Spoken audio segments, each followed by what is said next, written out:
नमस्कार, मध्य भारत देख रहे हैं आप। मैं हूं आपके साथ नेहा। मध्य प्रदेश के मुख्यमंत्री मोहन यादव ने पहलगाम में पर्यटकों पर हुए आतंकी हमले पर कहा कि कश्मीर में जिस प्रकार से घटना घटी है, मैं उसकी कठोर शब्दों में निंदा करता हूं। केंद्रीय गृह मंत्री अमित शाह इस पूरे मामले पर गंभीरता से नजर रख रहे हैं। इसी घड़ी में हमें सब्र से काम लेना है, लेकिन दुश्मनों को छोड़ा नहीं जाएगा। निश्चित रूप से उन्हें इसकी कीमत चुकानी ही पड़ेगी। कश्मीर में जिस प्रकार से नृशंस घटना घटी है, मैं कठोर शब्दों में उसकी निंदा करता हूं। और यशस्वी प्रधानमंत्री के नेतृत्व में जिस प्रकार से हमारा कश्मीर पुनः फलने फूलने लगा था, पूरा वातावरण अनुकूल है। अभी दुश्मनों की निगाह में वो खटक रहा है, लेकिन ये भूल गए कि यहाँ दिल्ली में यशस्वी प्रधानमंत्री श्रीमान नरेंद्र मोदी जी की सरकार है और माननीय गृह मंत्री जी स्वयं इस पूरे मामलों पर गंभीरता से नज़र भी रख रहे हैं। और मैं मान के चलता हूँ कि इस दुख की घड़ी में हमको अपनी उस संवेदनाओं का, जिस घटना के दौर से हम गुजर रहे हैं, इसका सबको दुख भी है। मैं मृतक परिवारों के लिए भी बाबा महाकाल से कामना करता हूँ कि वो उनको संवेदना प्रदान करे। और इस घड़ी में हमको सब्र से भी काम लेना है, लेकिन ऐसे दुश्मनों को कोई छोड़ेंगे नहीं। निश्चित रूप से उनको इसकी कीमत चुकाना पड़ेगा। मध्य प्रदेश के मुख्यमंत्री मोहन यादव ने पहलगाम आतंकी हमले पर कहा, आतंकी हमले में एक इंदौर निवासी की दुखद मृत्यु हुई है। मैं बाबा महाकाल से कामना करता हूं कि उन्हें अपने चरणों में स्थान दे। ये पाकिस्तान की कायराना हरकत है। पाकिस्तान और उसके पिछलग्गों की इस कायराना हरकत का जवाब देने के लिए पूरा देश एकजुट है और हमारी सरकार भी बहुत अच्छे से प्लानिंग करके आगे बढ़ रही है। हम सब बाबा महाकाल से कामना करेंगे कि आने वाले समय में ऐसी कोई कायराना हरकत ना हो। निवासी इंदौर, इनकी दुखद मृत्यु हुई है। मैं बाबा महाकाल से कामना करता हूं कि वो उनको अपने श्री चरणों में स्थान दे। ये पाकिस्तान के कायराना हथियार एक तरह से हरकत हुई है और उस घटनाक्रम में जिस प्रकार से देश के अंदर ये वज्रपात जैसा हुआ और माननीय यशस्वी प्रधानमंत्री, माननीय गृह मंत्री जी पाकिस्तान और उसके पिछलग्गुओं की इस कायराना हरकत का जवाब देने के लिए पूरा देश एकजुट है। और हमारी सरकार भी बहुत अच्छे प्रकार से प्लान करके इस पर बढ़ रही है। मैं मान के चलता हूँ कि दुख की इस घड़ी में हम सब मृतक परिवार के साथ भी हैं और जो बेटी घायल हुई है उनके लिए भी मैंने चिंता करने की बात कही है। मैं खुद इंदौर जा कर के आज शायद सायंकाल तक उनका पार्थिव शरीर आने वाला है। मैं पुष्पांजलि करके आऊँगा। हम सब बाबा महाकाल से कामना करें आने वाले समय में ऐसा कोई कायराना हरकत दोबारा न हो। इसका प्रबंधन माननीय गृह मंत्री जी स्वयं वहाँ देख रहे हैं, माननीय प्रधानमंत्री देख रहे हैं। और पहलगाम आतंकी हमले पर छत्तीसगढ़ के मुख्यमंत्री विष्णुदेव साय ने कहा, कल कश्मीर के पहलगाम में आतंकवादियों द्वारा जो कायराना हरकत की गई है, हम उसकी घोर निंदा करते हैं और मृतकों के प्रति अपनी संवेदना व्यक्त करते हैं। प्रधानमंत्री सऊदी अरब के दौरे पर थे। वे अपने दौरे को बीच में छोड़कर अपने देश वापस आए हैं। जब से पीएम मोदी सत्ता में आए हैं, तब से देश आतंकवादी हमलों का जवाब देता आया है और निश्चित तौर पर इस हमले का भी जवाब दिया है। पहलगाम में जो आतंकवादियों के द्वारा कायराना हरकत हुआ है, उसकी घोर निंदा करते हैं और मृतकों के प्रति संवेदना व्यक्त करते हैं। और निश्चित रूप से हमारे देश के यशस्वी प्रधानमंत्री अपने दौरे के बीच में से ही सऊदी अरब के दौरे में थे। दौरा छोड़ के अपना देश वापस आए हैं और जब से मोदी जी आए हैं तब से देश जवाब देते आया है और इस आतंकवादी हमला का भी निश्चित रूप से जवाब दिया जाएगा। जम्मू कश्मीर के मिनी स्विट्जरलैंड कहे जाने वाले पहलगाम में हुए आतंकी हमलों ने 26 पर्यटकों की जान ले ली। इस आतंकी हमले के बाद पूरे देश सदमे में है। इसी बीच छत्तीसगढ़ के उप मुख्यमंत्री अरुण साव का बयान सामने आया है। उन्होंने मीडिया से चर्चा करते हुए कहा कि आतंकी हमले को लेकर जिस तरह से ये आतंकी हमला हुआ है, इसकी जितनी निंदा की जाए कम है। आतंक आतंकियों का ये कायराना हरकत है। जिस तरह से घटना को अंजाम दिया गया, पूछकर चिन्हित कर मारा गया, ये अत्यंत दुर्भाग्यजनक है। आज पूरा देश इस घटना से अस्तबद्ध है। देश में प्रधानमंत्री नरेंद्र मोदी की सरकार बनने के बाद सरकार ने जिस प्रकार से आतंकवाद, अलगाववाद और आतंकवाद को समाप्त करने का जो बीड़ा उठाया है और आज ये ताकत है अपनी अंतिम सांस से गिन रही है, ऐसे में कायराना हरकत है। इसकी जितनी निंदा की जाए कम है। जिस तरह से ये आतंकी हमला हुआ है, इसकी जितनी निंदा की जाए कम है। ये आतंकवादियों का कायराना हरकत है और जिस तरीके से घटना को अंजाम दिया गया, पूछकर चिन्हित कर मारा गया, ये अत्यंत दुर्भाग्यजनक है। और आज पूरा देश इस घटना से स्तब्ध है।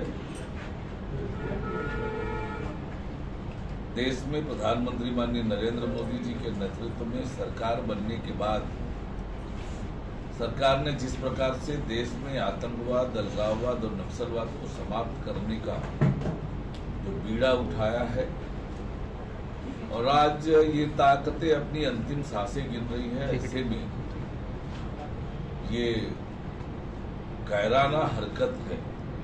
इसकी जितनी निंदा की जाए कम है। हमारे रायपुर के भी दिनेश मिरानिया जी की भी शहादत इस घटना से हुई है।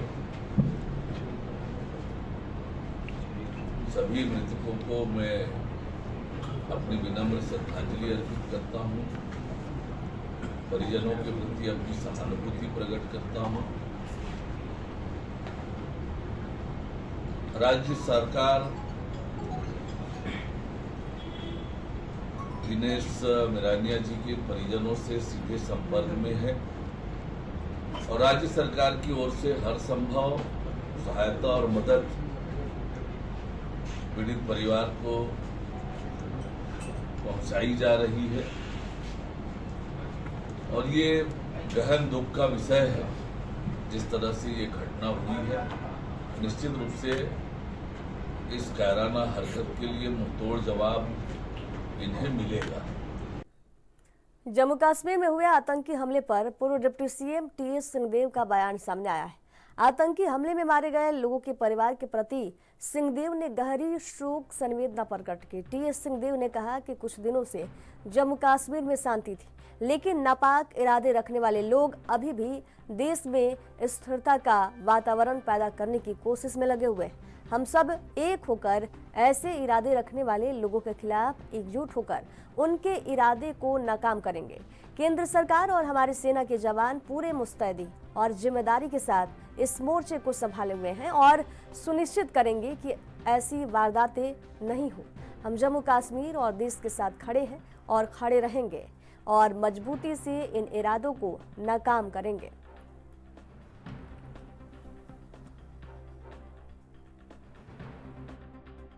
बहुत ही दुखद, बहुत ही गंभीर, बहुत ही स्तब्ध करने वाली वारदात हुई है। जम्मू कश्मीर में 24 से ज़्यादा लोगों के शहीद होने की जानकारी मिल रही है और सर्वप्रथम उन शहीद परिवारों के प्रति गहरी शोक संवेदना प्रस्तुत करना चाहूँगा, अपनी ओर से, हम सब की ओर से, देशवासियों की ओर से। कुछ दिनों से जम्मू कश्मीर में शांति थी, प्रजातांत्रिक प्रक्रियाएं भी बहाल हुई, लेकिन नापाक इरादे रखने वाले लोग अभी भी देश में अस्थिरता का वातावरण पैदा करने की कोशिश में लगे हैं। हम सब, पूरा देश एक होकर ऐसे इरादे रखने वालों के खिलाफ पूरे संबल के साथ जुट के उनके इरादे नाकाम करेंगे। केंद्र सरकार, हमारी सेना के जवान पूरी मुस्तैदी और जिम्मेदारी के साथ इस मोर्चे को संभाले हुए हैं, संभाले रहेंगे और सुनिश्चित करेंगे कि ऐसी वारदातें कभी ना होने पाए। हम सब पूरे देश के नागरिक कश्मीर के नागरिकों के साथ, जम्मू कश्मीर के नागरिकों के साथ, देश में किसी भी स्थान में इस प्रकार की घटना हो, उन सभी के साथ सदैव खड़े रहे हैं, सदैव खड़े रहेंगे, एकजुटता से और मजबूती से इन इरादों को। कांग्रेस की राष्ट्रीय प्रवक्ता सुप्रिया श्रीनेत मंगलवार को रायपुर पहुंची थी और इस दौरान एयरपोर्ट पर मीडिया से बातचीत कर उन्होंने कहा कि देश में झूठ और अर्ध सत्य की ट्रेन चल पड़ी है। अब सत्य को भी उतनी ही ताकत से बोलना होगा। सुप्रिया श्रीनेत ने निष्पक्ष चुनाव पर सवाल उठाते हुए महाराष्ट्र के वोटर डाटा में अनियमितताओं का जिक्र किया और कहा कि जब वीडियोग्राफी की मांग की गई तो चुनाव आयोग ने नियम ही बदल दिए। उन्होंने कहा कि ये बातें जनता तक पहुंचाना जरूरी है।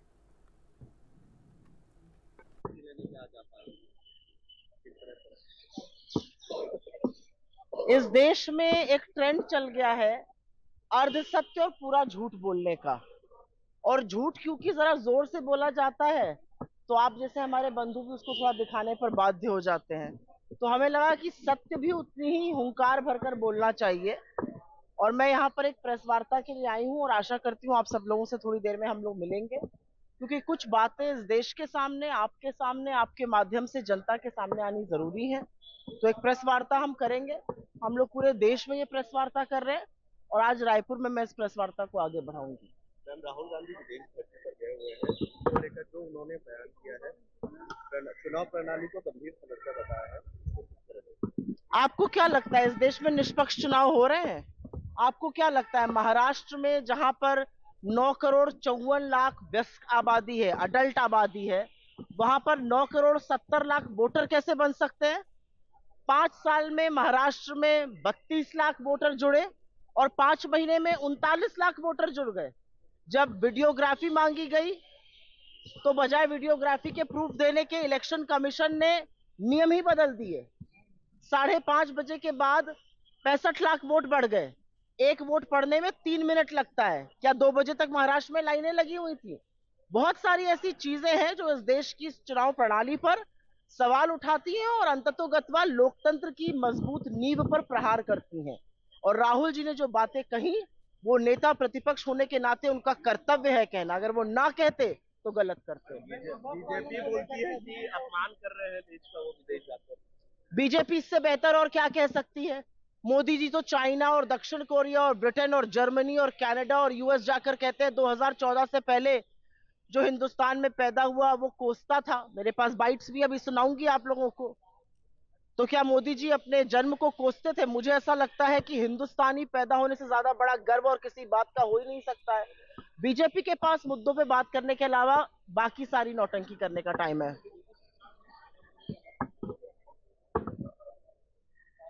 छत्तीसगढ़ में हर घंटे 5 नाबालिग बच्चियों के साथ जो यौन शोषण का मामला सामने आ रहा है, जो जघन्य अपराध सामने आ रहे हैं, उस पर बात करनी चाहिए।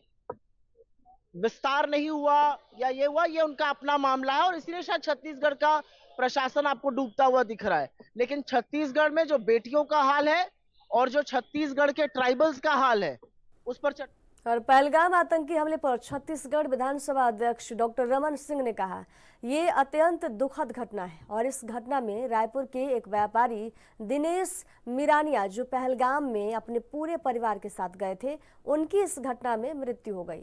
मैं उनके परिवारों के प्रति गहरी संवेदना प्रकट करता हूँ। आतंकवादियों ने धर्म पूछकर हत्या की। ये हमला केवल मानवता के लिए नहीं है बल्कि भारत की एकता, अखंडता और सांस्कृतिक विविधता पर किया गया आक्रमण है। उसमें हताहत हुए, शहीद हुए, ये अत्यंत पीड़ाजनक घटना है, अत्यंत दुखद घटना है। और इस आतंकवादी घटना में हमारे रायपुर के भी एक व्यापारी जो अपने पूरे परिवार के सहित पहलगांव में थे, दिनेश मिरानिया, उनका भी इस घटना में दुखद निधन हुआ है। मैं उनके परिवारों के प्रति अपनी गहरी संवेदना व्यक्त करता हूं। यह बात स्पष्ट है कि हत्या के दौरान पूरे देश और दुनिया ने देखा कि आतंकवादियों ने धर्म पूछ के हत्या की, जात नहीं। ये अनुभव ये बताता है कि ये हमला केवल मानवता के लिए हमला नहीं है, ये हमला भारत की एकता, अखंडता और सांस्कृतिक विविधता पर किया गया आक्रमण है।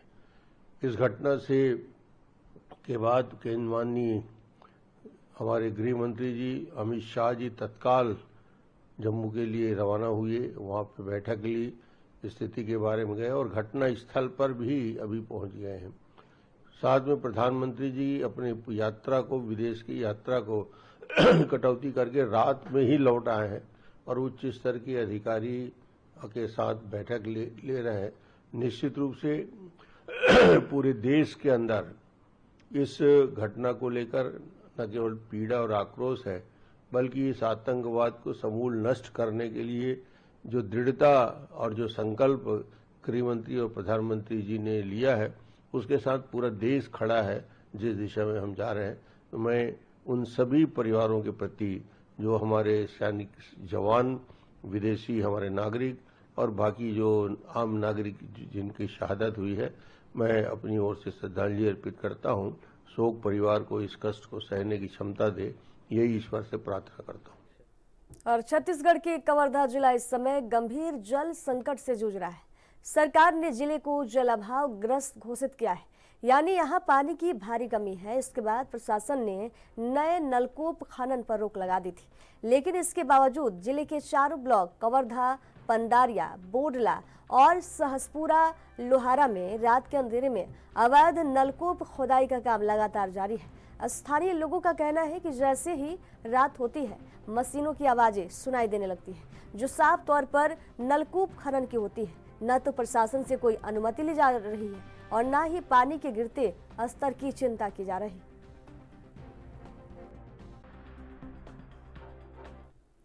अब खबर बस्तर से है, जहां जगदलपुर शहर की मानसी जैन ने यूपीएससी परीक्षा में 444वीं रैंक हासिल कर न सिर्फ अपने परिवार का बल्कि पूरे बस्तर का नाम रोशन किया है। परवीन वार्ड में रहने वाले जैन परिवार में मानसी की सफलता ने खुशी की लहर दौड़ा दी है। मानसी के माता पिता और परिजन इस उपलब्धि पर बेहद गर्व महसूस कर रहे हैं। उन्होंने बताया कि मानसी ने 12वीं के बाद से ही यूपीएससी की तैयारी शुरू कर दी थी। बचपन से उसका सपना था एक बड़ा अधिकारी बनने का और आज उसने ये सपना हकीकत में बदल दिया। मानसी की मां का कहना है कि ये हमारे परिवार के लिए ऐतिहासिक पल है।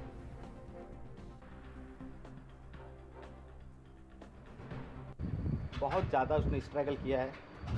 पिछले साल भी उसने इंटरव्यू दिया था मगर निकल नहीं पाई। उसने आईएएस का भी दिया था और आईएफएस का भी पिछले साल दिया था, मगर कुछ मतलब बॉर्डर में आके चूक गई और इस साल उसकी मेहनत सफल हुई। और उसकी 12वीं तक क्लास उसने यहाँ निर्मल विद्यालय से पास किया। उसके बाद बी जगदलपुर गवर्नमेंट कॉलेज से किया और उसके बाद उसने गेट्स पास करके IM टेक किया उसने IIT धनबाद झारखंड में। कैसा माहौल है परिवार में? खुशी का माहौल बहुत ज़्यादा, सब खुश है। खुशी हो रही है, ऐसी खुशी तो बहुत कम मिलती है। मेरे को बहुत ही अच्छा लग रहा है। आपके अपने बेटे को लेकर क्या सपना देखा था? बेटी को लेके मैंने सपना तो देखा था कि वो जो करना चाहती है अपनी लाइफ में वो पूरा हो जाए और वो पूरा हो गया। क्या बनाना चाहते थे बिटिया को? बिटिया को तो ऐसे ही कोई A क्लास ऑफिसर ही बनाना चाहते थे हम लोग, जैसे डॉक्टर है, कोई मतलब इंजीनियर बड़े मतलब पोस्ट में जाए ऐसा, और यूपीएससी क्रैक करे, ऐसा हमने सोचा था और वो हो भी गया। प्रेरणा कहाँ से मिला था आपको? मतलब किस तरीके से आपकी पढ़ाई कैसे रही उसकी? उसकी पढ़ाई बहुत अच्छी रही है। उसकी प्रेरणा उसके पापा से ही उसको मिली है। कब लौटेगी दिल्ली से बिटिया? बिटिया 2-3 दिन। और खबरों के सफर में दीजिए जाने की इजाजत। देखते रहिए NB न्यूज। नमस्कार।